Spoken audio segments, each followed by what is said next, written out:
उत्तर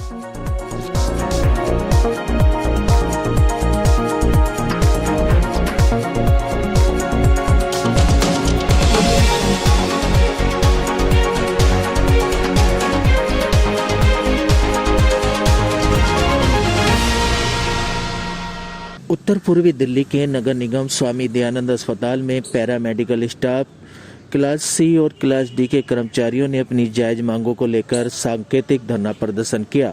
यह धरना प्रदर्शन हॉस्पिटल एम्प्लॉयज यूनियन की तरफ से किया गया। यूनियन के प्रेसिडेंट दिनेश गिरी का कहना था कि 3 महीने से सैलरी न मिलने की वजह से 4th क्लास कर्मचारियों को घर चलाना मुश्किल हो गया है। वहीं 6 साल से एरियर भी नहीं मिल पाया है, जिसके चलते 4th क्लास कर्मचारी मजबूरन होकर धरना प्रदर्शन कर रहे हैं और दूसरे लोगों से कर्ज लेकर घर चला रहे हैं। बात करी जाए आज हॉस्पिटल एम्प्लॉय की तरफ से जो ये हड़ताल की गई है या प्रदर्शन चल रहा है, क्या प्रदर्शन है, किन मांगों को लेकर कर रहे हैं? 6 साल से हम लोग परेशान हैं बहुत। 2014 से फंड क्राइसिस हमारा लगातार चल रहा है। वो वेतन रुक रुक के देते रहते हैं ये, लेकिन एरियर्स वगैरह तो हमारे 2014 से पेंडिंग है। और 7th CPC जो हमारा लगा था 7वां पे कमीशन, उसका एरियर्स भी हमें अभी तक नहीं मिला। और वेतन हमारा रुक रुक के आता है, जैसे 3 महीने बाद एक वेतन दे देंगे, 2 महीने बाद फिर एक वेतन दे देंगे, फिर हम हड़ताल पे बैठेंगे, फिर वेतन दे देते हैं, फिर हड़ताल होती है, फिर यही चल रहा है। और कोरोना की वजह से तो हम इतने परेशान हैं। कोरोना में हमने इतना काम किया है कि GTB हमारा कोरोना हॉस्पिटल हो गया था, उसकी सारी भीड़ हमारे स्वामी दयानंद हॉस्पिटल में आई है, सारे पेशेंट्स। हमने फिर भी सैलरी नहीं मिली, फिर भी हमारे सभी कर्मचारी ने, सभी डॉक्टर्स ने, नर्सिस ने पूरा सहयोग किया पेशेंट्स को। सब लोग लॉकडाउन में अपने अपने घरों में थे, हम अपने घरों से निकल के आते थे। हमने कोरोना में इतना अब भी हमारे कर्मचारी कोरोना में यहाँ RAT सेंटर खुला हुआ, उसमें अभी भी लगे हुए हैं PPE किट पहन के, लेकिन सैलरी नहीं है हमारे पास। पैरामेडिकल स्टाफ रीढ़ की हड्डी माना जाता है, उसके बावजूद भी कैसे घर चल रहा है? घर नहीं चल रहा, बस उधार लेके चला रहे हैं। और जो सिंगल हैंड सैलरी वाले हैं, जैसे ये लोग हैं 4th क्लास के, उनको तो बहुत ही समस्या आ रही है। फीस नहीं है, लोन की EMI नहीं जा रही है, उधार भी कितना लें हम, बहुत परेशान है हम। दिल्ली सरकार से और BJP से, दोनों से ही हमारी ये प्रार्थना है कि हमारी मांगों को सुने, हमारे ऊपर भी, हमें भी देखें। जब हम इतना काम कर रहे हैं तो हमारी समस्या भी सुननी चाहिए। 4 महीने के लिए बचा के रखना पड़ता है कि आगे आने वाला समय कि हमें रोटी तो खाते रहे, हमारे बच्चों का कोई फ्यूचर तो रहा नहीं। जब भेजना हमें किस पटरी पे था, चढ़ाना हमें उसे किस ट्रेन पे पड़ गया।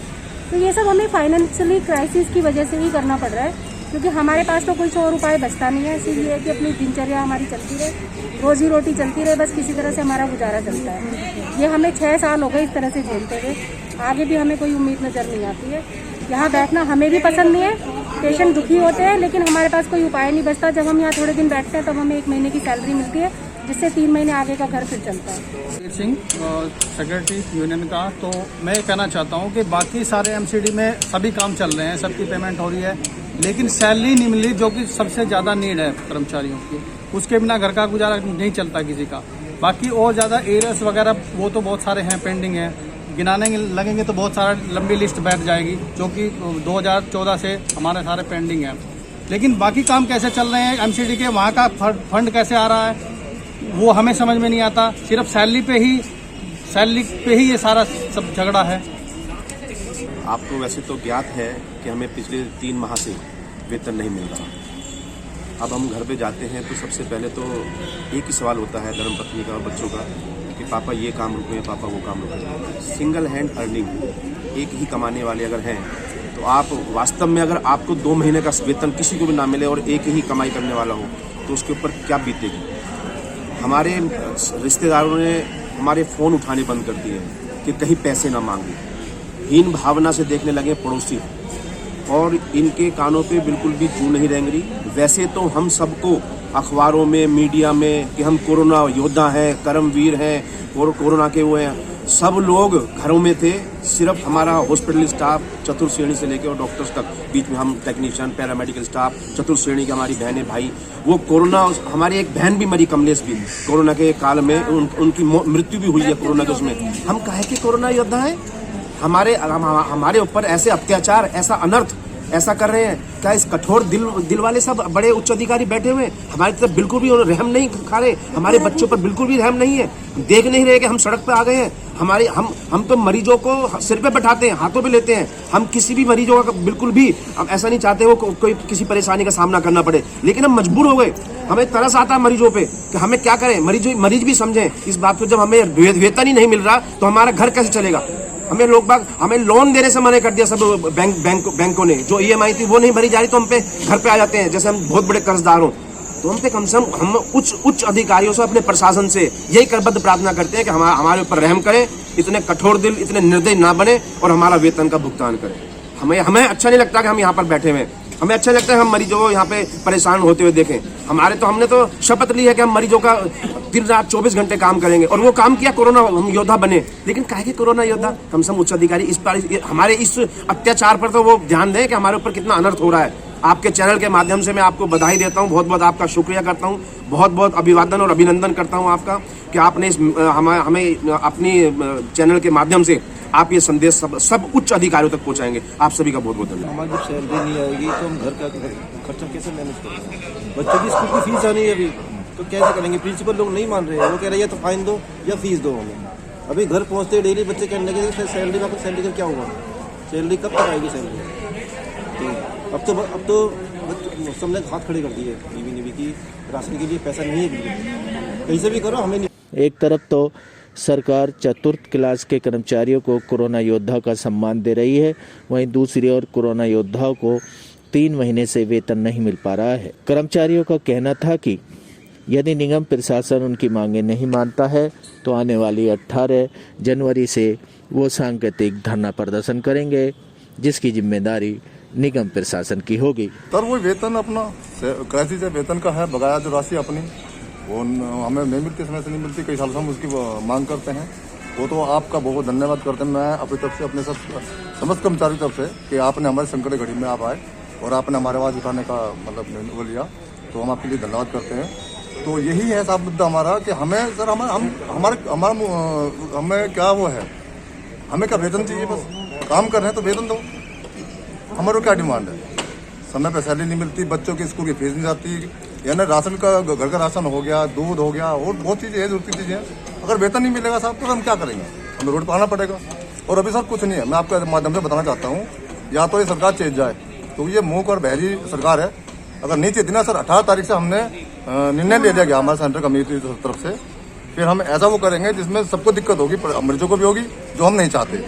तो मैं आप लोगों की प्रार्थना कि आप मीडिया के थ्रू इसको आवाज़ को उठाया जाए और जो हमारी सुनी जाए बात, वरना सरकार तो मुंह कर बहरी अगर समझती ना तो सर ये बहुत पहले काम हो चुका था, हमें दिक्कत का सामना नहीं करना पड़ता। वेतन दो भाई, वेतन दो, हमें हमारा वेतन दो, अपना हक लेके रहेंगे, अपना हक लेके रहेंगे। वेतन दो भाई, वेतन दो, हमें हमारा वेतन। तस्वीरें साफ बयां कर रही हैं किस तरीके से पैरामेडिकल स्टाफ ग्रुप C और ग्रुप D के कर्मचारी हाथों में बैनर तख्ती लेकर प्रदर्शन कर रहे हैं। सिटी न्यूज दिल्ली संवाददाता रविंदर कुमार की रिपोर्ट। वैद्य बाबूराम वर्मा, 15 सालों का इलाज का भरोसा। हमारे यहाँ आयुर्वेदिक औषधियों के द्वारा सभी बीमारियों का सुविधाजनक इलाज किया जाता है, जैसे खांसी, सांस, दमा, बुखार, टाइफाइड, मलेरिया, पीलिया, बवासीर, शुगर, हेपेटाइटिस, खूनी बवासीर, पिरमे, श्वपनदोष, लघु शंका आदि का इलाज आयुर्वेदिक पद्धति द्वारा किया जाता है। इसके अलावा सभी बीमारियों की जांच भी तसल्ली बख्श की जाती है, जैसे अल्ट्रासाउंड, एक्सरे, ECG, रक्त, मलमूत्र, वीर्य की जांच इत्यादि।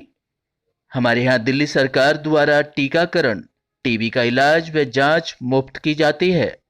हमारा पता है वैद्य बाबूराम वर्मा चैरिटेबल सोसाइटी, 329 गली number 9, Mandoli extension, near Nand Nagri bus depot के सामने, दिल्ली 93।